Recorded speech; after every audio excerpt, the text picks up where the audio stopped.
ጌታችንና መድኃኒታችን ኢየሱስ ክርስቶስ የተሰቀለበት ቅዱስ መስቀል፣ በዕለተ ዓርብ ለብሶት የነበረው ቀይ ልብስ፣ ሐሞት የጠጣበት ጽዋ፣ ቅዱስ ሉቃስ የሳለው የእመቤታችን ስዕል፣ የበርካታ ቅዱሳን አጽም ስለሚገኝበት ስለ ግሸን ማርያም ምን ያህል ታውቃላችሁ? ግሸን ማርያም በወሎ ክፍለ ሀገር በአምባሰል አውራጃ ውስጥ የምትገኝ ደብር ስትሆን በሐይቅና በመቅደላ በደላንታ በየጁ መካከልና በበሸሎ ወንዝ አዋሳኝ የምትገኝ አንድ መግቢያ በር ብቻ ያላት ዙሪያውን በገደል የተከበበች አምባ ናት። በ14ኛው ክፍለ ዘመን አጼ ላሊበላ ከቋጥኝ ድንጋይ ፈልፍለው እግዚአብሔር አብ የተሰኘውን ቤተክርስቲያን በዚህ ቦታ ሲሰሩ ደብረ እግዚአብሔር ተብላ ተሰየመች። ከዛም በኋላ ብዙም ሳይቆይ ደብረ ነገሥት ተብላለች። ከዚያም በኋላ የሐይቅ እስጢፋኖስ ገዳም ሲመሰረት ሐይቅ ደብረ ነጎድጓድ ተብሎ ሲሰየም ግሸንም የሐይቅ ግዛት በመሆኗ ደብረ ነጎድጓድ ተብላለች።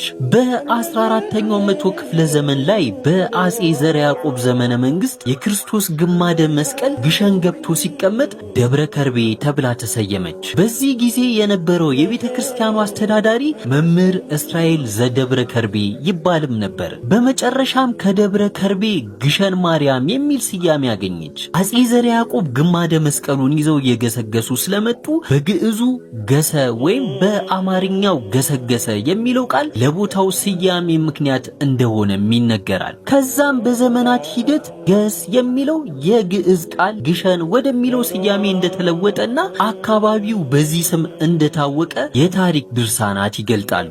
በዚህ አምባ ላይ አጼ ዘርዓ ያዕቆብ ታላቅ ቤተ መቅደስ አሰርተው መስቀሉንና ሌሎች አብሮት የመጡ ንዋያተ ቅድሳትን በየማዕረጋቸው የክብር ቦታ መድበው አስቀምጠዋቸዋል። በጊዜው ከእስክንድሪያ ሀገር ከመስቀሉ ጋር በልዩ ልዩ ሳጥን ተቆልፈው የመጡትም ንዋያተ ቅድሳትም ጌታችንና መድኃኒታችን ኢየሱስ ክርስቶስ በዕለተ ዓርብ ለብሶት የነበረው ቀይ ልብስ፣ ሐሞት የጠጣበት ጽዋ፣ ቅዱስ ሉቃስ የሳለው የእመቤታችን ስዕል፣ የበርካታ ቅዱሳን አጽም፣ በኢየሩሳሌም ውስጥ ከልዩ ልዩ ቅዱሳት መካናት የተቆነጠረ የመሬት አፈር፣ የዮርዳኖስ ውሃና ሌሎችም ንዋያተ ቅድሳት ይገኙበታል። የዚህን ንዋያተ ቅድሳት ዝርዝር አጼ ዘርዓ ያዕቆብ ለኢትዮጵያ ሕዝብና ለግሸን ካህናት መስከረም 21 ቀን 1440 ዓመተ ምህረት ላይ በጽሑፍ በመዘርዘር ገልጸዋቸዋል። ይህም ዕለት በየዓመቱ በድምቀት ይከበራል።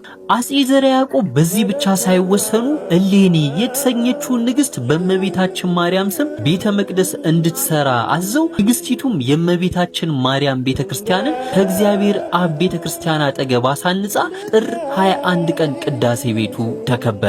በየካቲት 22 1532 ዓመተ ምህረት ግራኝ አህመድ ወደ ግሸን አምባ በመምጣት አምባውን ሰብሮ በመግባት ከይኩኖ አምላክ ዘመን ጀምሮ የተከማቸውን ሀብት የወርቅ ዘውድ፣ ስዕል፣ የወርቅ ጽዋ፣ የወርቅ ጻሕል፣ የወርቅ መስቀል፣ የወርቅ ጌጣጌጥ፣ የሐር ልብሳ ልብስ፣ መጻሕፍትና ወዘተም ዘርፏል። የግራኝ ታሪክ ጸሐፊ እንደሚለው የመዝገቡን ልክ ከአላህ በስተቀር የሚያውቀው አልነበረም። በዚያ ጊዜ ወርቅ እንደ ድንጋይ፣ የሐር ልብስ እንደ ቅጠል ረክሶም ነበር ይላል። እስኪ ስለ ግሸን ማርያም የምታውቁትን ኮመንት አድርጉልኝ። በነገራችን ላይ እነዚህን ታሪኮች በጽሑፍ እስከነ ምንጮቻቸው ማግኘት ከፈለጋችሁ ባዮ ላይ ያለውን የቴሌግራም ቻናሌን እንድትቀላቀሉ ጋብዛለሁ። ይህ ታሪክም ለሌሎች እንዲደርስ ላይክ፣ ሼር፣ ኮፒ ሊንክ፣ ይህንንም አካውንት ፎሎ ማድረግ እንዳይረሳ።